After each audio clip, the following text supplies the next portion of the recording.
Alright everyone, we've got quite the new Jojolands chapter, and it certainly starts badly. So remember how last chapter I praised Araki for starting it out with a character backstory? Well, we got that again. But this time, it's for our main duo, Jodio and Dragona. And just like the other one, this one has a very dark twist. You know, it is a seinen and all, and it's not like we haven't had dark backstories like this in the past, but I will say this is probably the darkest backstory to a character we have seen from Araki. I mean, if I'm wrong, let me know in the comments, but yeah, a lot of the chapter did have this heavy subject matter, but it's definitely something Araki wasn't against implementing, especially in previous parts. But speaking of backstory, that means we got to see a young Jodio, and I think this chapter makes it very clear that he is 100% a psychopath. He decided to ignite a fire in a school bus just because someone was bullying Dragona, even with innocent bystanders and even other people trying to help Dragona being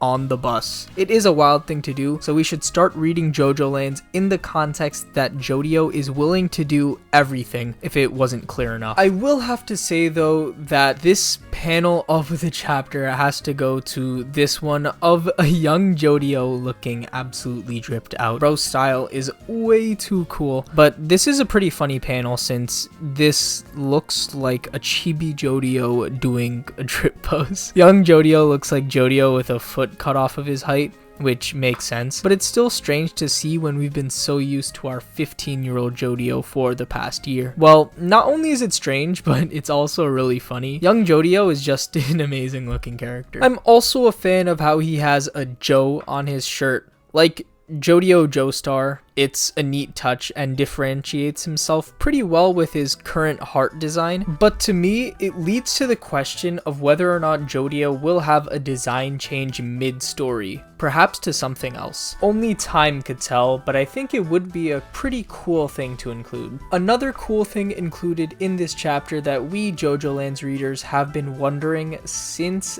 the start is the question of Jodio's father. We got a lot of information in this chapter, the biggest one being his design, or at least his design from 5 years ago. This is him. This is Jodio and Dragona's father. At least it's most likely to be him and not someone else. We also got some information about his characterization. So Jodio's father works at an insurance company, and due to Jodio's lunatic actions, his company had to pay 10 times the amount than usual, and since Jodio's father agreed to this, he was fired. So we do get the information that he's an alright guy. Dragona and Jodio's father is someone that they know and have known most of their life, and only left them a few years ago. So there isn't going to be some crazy Giorno type backstory where they never really knew who their father was, or like he was some crazy Dio type guy. So this is all pretty useful. And I think it's pretty clear from how Araki described their father that he could end up being a really important character later on. If something was interesting about this chapter, it is the constant use of the word absurd. This is some mechanism type usage of the word absurd in this chapter, and it's really cool to see. There is a chance that absurd turns out to be another word that is constantly used throughout even the entire part. It certainly seems like a word important to Jodio specifically, since we see him muttering absurd under his breath at just the slight mention of this word. This could be a cool way to tie everything back to JoJo's Bizarre Adventure,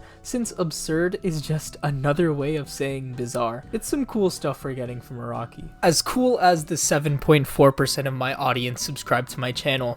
Another part that's pretty cool to me when it comes to this chapter is Meryl Mei QI's appearance. For the first time, Meryl Mei QI appears in a flashback, and it's quite an unsettling experience. So with Dragona and Jodio's fathers disappearing, their mother, Barbara Ann Joestar, had to work for longer hours. This means that there was a weak point in the family where Dragona and Jodio were shown to be weak to the people in the neighborhood. But it was at this time that Meryl Mei QI, the principal of their school, decided to show up and help them. There is definitely something underneath the surface here. Meryl Mei QI says that she is willing to give them a win-win deal, which is presumably helping her behind the scenes with all of the stealing or whatever the Joestars have to do for a mission. It is pretty strange how Meryl decides to help them out though. Maybe Meryl saw something in Dragona and Jodio to lead to this conclusion of trying to help them. Maybe she saw that they could use stands, but this would mean that Meryl Mei QI herself would have a stand as well, or at least knows about the existence of stands. Her stand might be something extremely powerful, so that would be fun to see. But yes, if it wasn't obvious enough, Meryl is hiding secrets, but even more than we initially presumed. But I am wondering why Meryl Mei QI decided to help them out in the first place, and I hope we get an answer to this at some point in the Jojolands. So in this chapter, we got the official name reveal of a company who is looking to be important in the upcoming chapters of the Jojolands, that being Howler. Howler is the company that owns the land that the lava rock comes from. Now, we know very little about this company,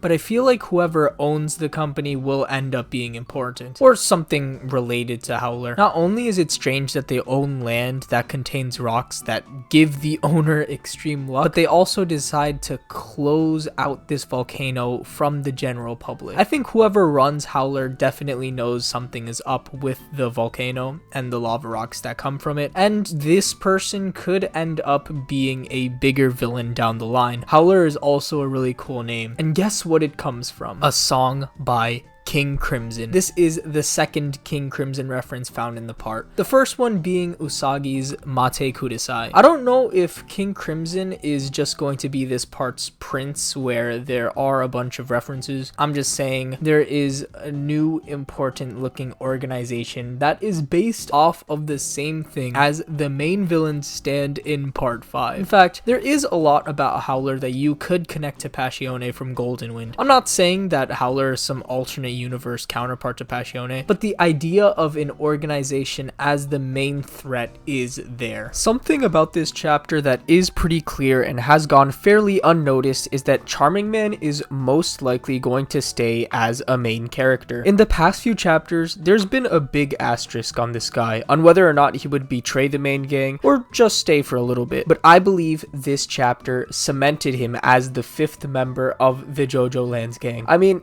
the front cover does show all 5 of these characters surrounding the rock, and the overall actions and posing of these 5 characters together throughout the chapter give me the sense that Charmingman is a good fit for this group. At the very least, I can see Charmingman being a main character until the Howler stuff is done, since that is his main goal. It could honestly lead to something interesting where the 5th member of the group is constantly in rotation as the main threat of the part changes. It would be an interesting switch up since Araki has never done that before, but I hope Charmingman stays for the rest of the part personally. But you know who else I wish stays for the rest of the part? Rohan Kishibe. He's literally been mentioned in every single chapter of the Jojoland so far. So watch this video about some theories I had of him that could come back in the future.